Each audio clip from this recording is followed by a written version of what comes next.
The other day, I went to the Merlion park with my ama. I told her, "This is so boring. I don't want to be here. I want to play video games on my iPad." My ama scolded me. "You are so silly," she said. "Look, what do you see?" Once upon a time, when the earth was very young and monsters ruled the world, Singapore was a giant mountain that rose from the sea. There was a great flood coming, and a group of fishermen living on a remote island had nowhere to go. They wept bitterly. They prayed to the sun and moon, but no one answered their calls. They were giving up hope and were sure they would die. Their tears reached the Merlion, sleeping in an underwater cave. Hearing their cries, the majestic beast rose from slumber and swam up to the surface. The Merlion was an ancient being as old as the earth itself. With the head and body of a lion and the tail of a fish, the Merlion could live on land or sea, but preferred to sleep peacefully and undisturbed in a cave at the bottom of the ocean.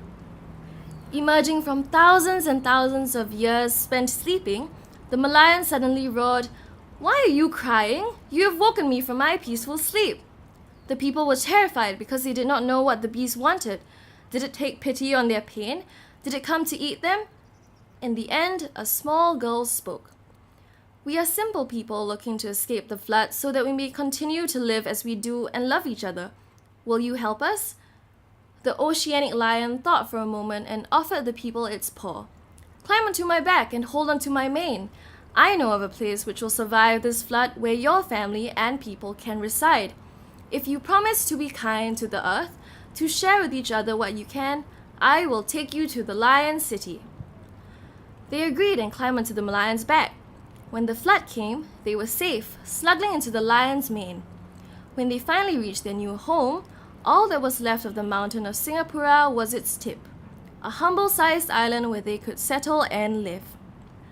The people thanked the ancient being and watched as she returned to her lair below the ocean's surface. To remind them of the Merlion's grace and kindness, the people crafted a statue out of pearls in honor of the sea god that saved them from the waves. My ama smiled at me. "There is so much in life that you can access with your imagination and curiosity.